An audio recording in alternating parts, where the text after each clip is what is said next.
तो हम ये कहेंगे कि इंग्लिश जबान बोली जा रही है, इंग्लिश जबान बोली जा रही है। बोली क्या जा रही है? इंग्लिश जबान। इंग्लिश मेरा ऑब्जेक्ट था, बोलना मेरा वर्ब था, लेकिन कौन बोल रहा है ये बात मेंशन नहीं है।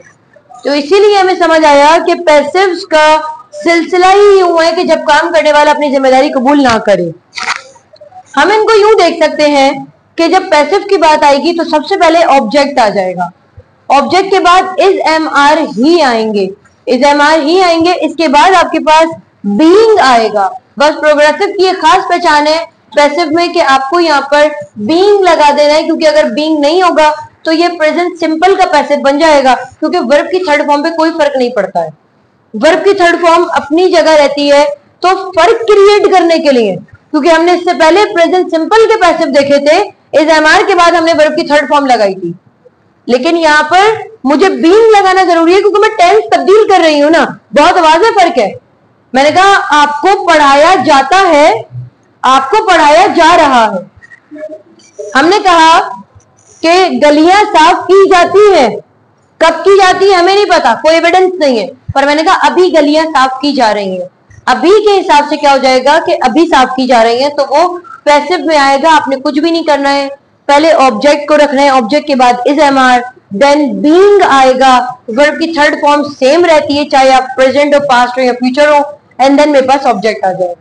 मुझे एक बात से इख्तिलाफ है, स्कूल में पढ़ाया जाता है कि सब्जेक्ट वर्ब सब्जेक्ट ऑब्जेक्ट बन जाएगा, ऑब्जेक्ट सब्जेक्ट बन जाएगा। देखिए कोई किसी की जगह नहीं ले सकता। सब्जेक्ट जब तक अपनी जगह पर मौजूद है तो वो सब्जेक्ट कहलाता है, सब्जेक्ट अपनी जगह छोड़ दे तो फिर वो ऑब्जेक्ट भी कंसीडर होता है। तो ये कहना बिल्कुल गलत है कि सब्जेक्ट ऑब्जेक्ट बन जाएगा। ये हम कह सकते हैं कि ऑब्जेक्ट की जगह पर हम सब्जेक्ट को रख देंगे। तो हमें चाहिए कि इस फरसूदा तरीके से भी बाहर आए। बच्चों को कब तक आप ये बताते रहेंगे कि सब्जेक्ट ऑब्जेक्ट बन जाएगा? ये फजूल सी बात है। सब्जेक्ट की तो डेफिनेशन ही है डूअर ऑफ एन एक्शन, काम करने वाला। अब मैंने कह दिया कि पार्टी इज बीइंग अरेंज्ड, तो पार्टी खुद थोड़ी अरेंज हो रही है, उसे तो किया जा रहा है, दैट इज कॉल्ड ऑब्जेक्ट। तो ऑब्जेक्ट जरूर है कि ऑब्जेक्ट से जुमला स्टार्ट हो रहा है, लेकिन ये बात गलत है कि ऑब्जेक्ट को आप सब्जेक्ट बना लें। अब सर हम यहाँ पर डिस्कस करते हैं examples. The clothes are being pressed, मैंने कहा कपड़े इस्त्री किए जा रहे हैं। आप किसी को तंजिया भी तो कहते हैं, भाई बड़े कपड़े इस्त्री किए जा रहे हैं, बिल्कुल वही वाला तरीका है। The clothes are being pressed, अगर मैं सिर्फ यहाँ बीइंग हटा दूं तो ये प्रेजेंट सिंपल का पैसिव है, मैं आपको काफी बार बता चुकी हूँ। The clothes are being pressed, कपड़े तो इस्त्री नहीं किए जा रहे। The clothes are not being pressed.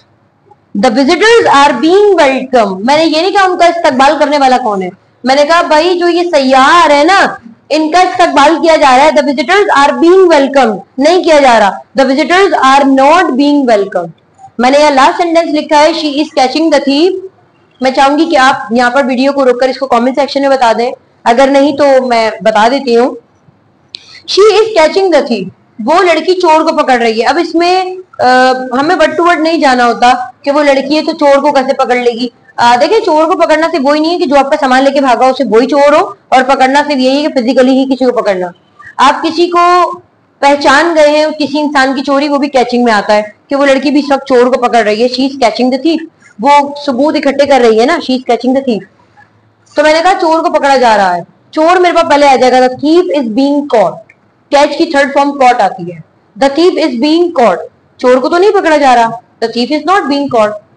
तो आई होप आपको ये बात समझ आई है। मेरी आपसे दोबारा मुलाकात होगी एक्टिव एंड पैसिव के मजीद सेंटेंसेस के साथ, लेकिन आज की इस वीडियो के लिए हम इस अपनी बात को यहीं पर खत्म करते हैं। अगर आपका अभी भी स्टिल कोई सवाल है, so don't forget to ask your question in a comment section, because I am available with you, and just ask your question in a comment section and I will reply you back. आपसे दोबारा मुलाकात होगी एक नई video में, तब तक के लिए अपना बहुत ख्याल रखिएगा। अल्लाह।